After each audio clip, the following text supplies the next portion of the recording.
Hi friends, welcome back to Birlas Parvai. நம்ம கார்ல first கியர்ல நம்ம மூவ் பண்ணும்போது ஸ்லோவா கிளட்சை ரிலீஸ் பண்ணி நம்ம மூவ் பண்ணுவோம். அப்படி மூவ் பண்ணும்போது காரும் வந்து ஸ்லோவா தான் மூவ் பண்ணும். ஆனா நமக்கு ஒரு சில நேரங்கள்ல காரை உடனே இன்ஸ்டன்ட்டா வந்து ஃபாஸ்டா மூவ் பண்ற மாதிரி ஒரு சூழ்நிலை வந்து நமக்கு தேவைப்படும். அப்படி இருக்கும்போது ஃபர்ஸ்ட் கியர்ல எப்படி நம்ம ஃபாஸ்டா மூவ் பண்ணணும் அப்படிங்கறத ஒரு டெமோவோட இந்த வீடியோல பார்க்க போறோம். வீடியோக்குள்ள போறதுக்கு முன்னாடி என்னோட சேனலை இன்னும் சப்ஸ்கிரைப் பண்ணல அப்படின்னா சப்ஸ்கிரைப் பண்ணிக்கோங்க. பக்கத்துல இருக்க பெல் பட்டனை கிளிக் பண்ணிக்கோங்க. அப்பதான் நான் போடுற எஃபர்ட் உங்களை வந்து ரீச் ஆகும். இப்போ வீடியோக்குள்ள போலாம்.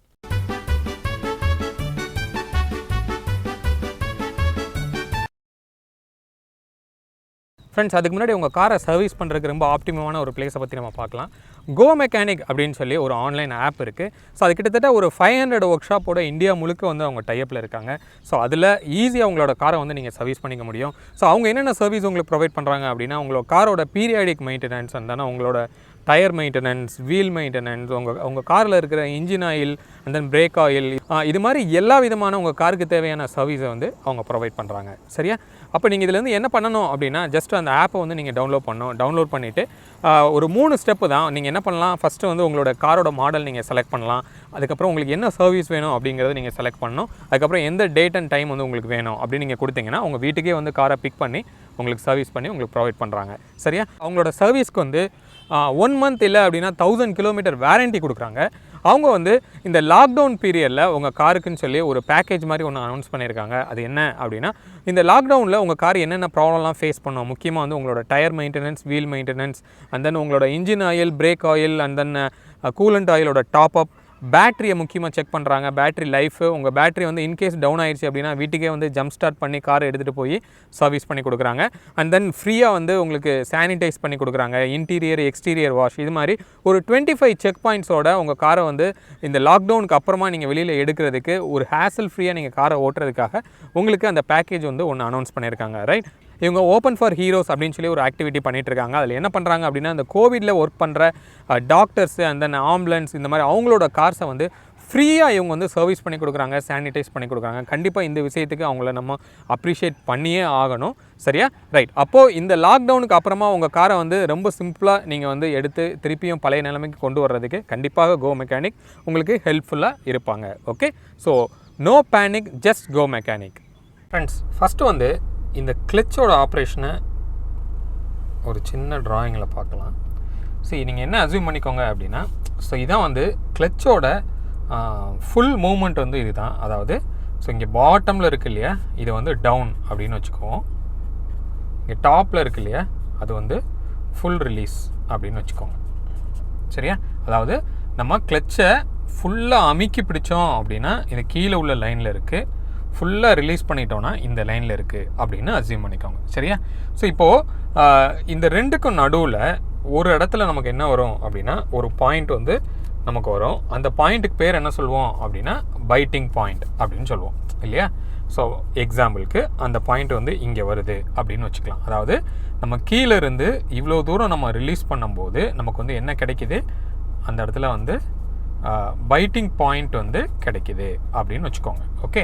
அப்போது இந்த டவுன், இந்த ஃபுல் பாட்டமில் இருந்து இந்த பைட்டிங் பாயிண்ட் வரைக்கும் நீங்கள் ஆக்சிலரேட்டர் கொடுத்தீங்க அப்படின்னா எந்த விதமான மூமெண்ட்டும் உங்களுக்கு இருக்காது. அன்னெசரியாக என்ன ஆகும், உங்களோட இன்ஜினோட ஆர்பிஎம் தான் வந்து உங்களுக்கு இன்க்ரீஸ் ஆகும். சரியா? அப்போது இந்த பைட்டிங் பாயிண்ட்டுக்கு மேலே உள்ள இந்த போர்ஷன், அதாவது இந்த இடத்துல இருந்து ஃபுல் ரிலீஸ் வரைக்கும் இருக்கிற இந்த கேப்புக்குள்ளே தான் நீங்கள் ஆக்சிலரேட்டர் கொடுத்தீங்க அப்படின்னா வேகமாக போகிறதோ இல்லை கம்மியாக போகிறதோ இந்த கேப்புக்குள்ளே தான் உங்களுக்கு நடக்கும். சரியா? அப்போ நீங்கள் எந்த இடத்துல கரெக்டாக நீங்கள் ஆக்சிலரேட்டர் வந்து கொடுத்தீங்க அப்படின்னா கார் வந்து ஃபாஸ்ட்டாக மூவ் ஆகும் ஃபஸ்ட் கியரில் அப்படின்னு கேட்டிங்கன்னா, இந்த எக்ஸாக்டாக இந்த பைட்டிங் பாயிண்ட் இருக்கு இல்லையா, அந்த பைட்டிங் பாயிண்ட்டை கிராஸ் பண்ண உடனே இந்த இடத்துல வந்து நீங்கள் ஆக்சிலரேட்டர் நீங்கள் கொடுத்தீங்க அப்படின்னா கார் வந்து என்ன ஆகும், கொஞ்சம் ஃபாஸ்ட்டாக மூவ் ஆகும். சரியா? சரி, இது இந்த பைட்டிங் பாயிண்ட்டை கிராஸ் பண்ணி நான் இந்த இடத்துல போயிட்டு நான் ஆக்சிலரேட்டர் கொடுக்குறேன்னு வச்சுக்கோங்க. சடனாக அதிகமாக ஆக்சிலரேட்டர் நான் கொடுக்குறேன் அப்படின்னா அப்போ என்ன ஆகும், கார் வந்து அப்படியே இடித்து உங்களுக்கு என்ன ஆகும், அப்படியே ஆஃப் ஆகும். நீங்கள் நிறைய பேர் நீங்கள் பார்த்துருக்கலாம், ஃபர்ஸ்ட் கியரில் சிக்னல் நின்றுட்டு இருப்பாங்க, மூவ் ஆகும்போது டக்குன்னு கார் ஆஃப் ஆகும்.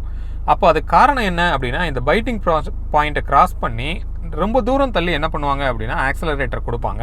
அப்படி கொடுக்கும்போது என்ன ஆகும், இன்ஜின் வந்து உங்களுக்கு ஆஃப் ஆகும். ஓகே, அப்போது நம்ம என்ன தெரிஞ்சுக்கணும் அப்படின்னா, இந்த பைட்டிங் பாயிண்ட்டை கிராஸ் பண்ண உடனே நம்ம என்ன பண்ணணும் அப்படின்னா ஆக்சலரேட்டர் வந்து நம்ம கொடுக்கணும். சரியா, இதில் எவ்வளோ தூரம் நம்ம ஆக்சலேட்டர் கொடுக்குறோம், எவ்வளோ தூரத்துக்கு, அதாவது எவ்வளோ நேரத்துக்கு நம்ம ஆக்சலேட்டர் கொடுக்குறோம் அப்படிங்கிறத பொறுத்து தான் வந்து எவ்வளோ ஸ்பீடாக கார் போகும் அப்படிங்கிறது இதுதான் வந்து உங்களுக்கு டிசைட் பண்ணுது. சரியா, இப்போ இதை வந்து நம்ம ஒரு டெமோவோட இப்போ நம்ம பார்க்கலாம். ஃப்ரெண்ட்ஸ், இப்போ வந்து நம்ம என்ன பண்ணுறோம், ஃபுல்லாக கிளச்சை பிடிச்சி இப்போ ஃபஸ்ட் கியர் நம்ம போடுறோம். போட்டதுக்கப்புறமா நான் என்ன பண்ணுறேன் அப்படின்னா கிளச்சை வந்து ஸ்லோவாக இப்போ ரிலீஸ் பண்ணுறேன். அப்படி நான் ரிலீஸ் பண்ணிகிட்டே இருக்கும்போது பார்த்தீங்க அப்படின்னா ஒரு பாயிண்ட்டில் என்ன ஆகுது, கார் வந்து இப்போ மூவ் ஆக ஆரம்பிக்குது. சரியா, இந்த பாயிண்ட் பேர் தான் பைட்டிங் பாயிண்ட்டு, நம்ம ஏற்கனவே பார்த்துருக்கோம். ஸோ இதில் நான் அந்த பைட்டிங் பாயிண்ட்டில் நான் என்ன பண்ண போகிறேன், ஆக்சலேட்டர் நான் எதுவுமே கொடுக்கல, அப்படியே நான் பைட்டிங் பாயிண்ட் மேலேயும் நான் ஸ்லோவாக கொடுத்தேன் அப்படின்னா கார் வந்து என்ன ஆகுது, ஸ்லோவாக இந்த மாதிரி உங்களுக்கு மூவ் ஆகுது. சரியா, ரைட். இப்போ நம்ம என்ன பண்ண போகிறோம் அப்படின்னா அதே பைட்டிங் பாயிண்ட்டில் ஃபஸ்ட் கியர் போடுறேன். போட்டுட்டு பைட்டிங் பாயிண்ட்டில் நான் என்ன பண்ணுறேன், காரை ஃபஸ்ட்டு அந்த பைட்டிங் பாயிண்ட்டுக்கு வர்றேன். வந்ததுக்கப்புறமா நான் என்ன பண்ணுறேன் அப்படின்னா ரொம்ப தூரம் கழித்து நான் என்ன பண்ண போகிறேன் அப்படின்னா ஆக்சிலேட்டர் கொடுக்குறேன்னு வச்சுக்கலாம். இப்போ நான் வந்து என்ன பண்ணுறேன், கார் கொஞ்சம் மூவ் ஆகுது.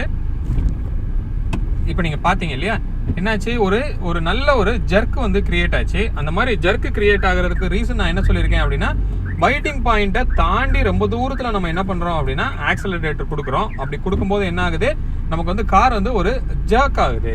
சரியா, ரைட். இப்போ நான் என்ன பண்ணுறேன் பாருங்கள், மறுபடியும் கிளச்சை நல்லா பிடிக்கிறேன். பிடிச்சிட்டு ஃபஸ்ட் கியர் போடுறேன். போட்டதுக்கப்புறமா பைட்டிங் பாயிண்ட்டில் கார் வந்து இப்போ இதுதான் வந்து பைட்டிங் பாயிண்ட்டு. அந்த பைட்டிங் பாயிண்ட்டில் கரெக்டாக என்ன பண்ணுறேன் அப்படின்னா ஆக்சிலேட்டர் கொடுக்குறேன். கொடுத்தேன்னா பாருங்கள் கார் எந்த அளவுக்கு மூவ் ஆகுதுன்னு பாருங்கள். நல்லா ஸ்பீடாக வந்து உங்களுக்கு கார் வந்து மூவ் ஆகுது. சரியா, அப்போது நீங்கள் எவ்வளோ நேரம் அந்த பைட்டிங் பாயிண்ட்டில் நீங்கள் ஆக்சிலரேட்டர் கொடுக்குறீங்க அப்படிங்கிறத பொறுத்து தான் வந்து உங்களுக்கு என்ன இருக்கும் அப்படின்னா எவ்வளோ ஸ்பீடாக கார் போகும் அப்படிங்கிறத உங்களுக்கு டிசைட் ஆகும். ஸோ இப்போ பாருங்கள், நான் வந்து ஃபஸ்ட் கியர் நல்லா கிளச் அமைக்கிட்டு நான் போடுறேன். கிளச்சை வந்து நான் என்ன பண்ணுறேன், ஸ்லோவாக ரிலீஸ் பண்ணுறேன். ரிலீஸ் பண்ணோன்னே எனக்கு ஒரு பைட்டிங் பாயிண்ட் கிடைக்குது. அந்த பைட்டிங் பாயிண்ட்டில் ரொம்ப நேரம் நான் ஆக்சிலேட்டர் கொடுக்க போகிறேன். என்ன ஆகுதுன்னு பார்ப்போம். பாருங்கள், ஸோ ரொம்ப நேரம் ஆக்சிலேட்டர் கொடுத்தோம்னா என்ன ஆயிருக்கு, இப்போ வந்து கார் வந்து ரொம்ப வேகமாக வந்து முன்னாடி போயிருக்கு. சரியா, அப்போது நான் ஏற்கனவே சொன்ன மாதிரி அந்த பைட்டிங் பாயிண்ட்டுக்கு அப்புறமா நம்ம எவ்வளோ தூரம் ஆக்சிலரேட்டர் கொடுக்குறோம் அப்படிங்கிறத பொறுத்து தான் ஃபஸ்ட் கியரில் எவ்வளோ ஸ்பீடாக கார் மூவ் ஆகும் அப்படிங்கிறத டிசைட் பண்ணும். ஃப்ரெண்ட்ஸ், இப்போ இந்த வீடியோவில் நம்ம என்ன பார்த்துருக்கோம் அப்படின்னா ஃபர்ஸ்ட் கியரில் எப்படி நம்ம ஃபாஸ்ட்டாக மூவ் பண்ணணும், இது எங்கே உங்களுக்கு தேவைப்படும். நீங்கள் வந்து ஒரு சிக்னலில் ஆளாக நிற்கிறீங்க அப்படின்னா சிக்னல் ஓப்பன் ஆனவொடனே என்ன பண்ணுவாங்க, பின்னாடி வந்து ஹார்ன் கொடுத்துட்டே இருப்பாங்க.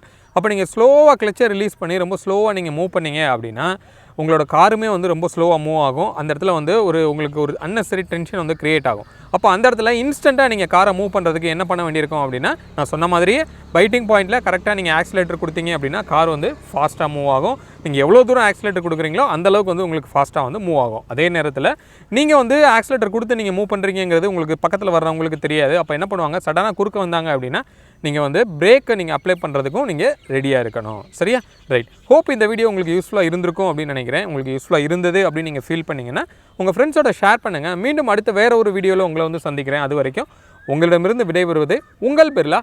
பாய்.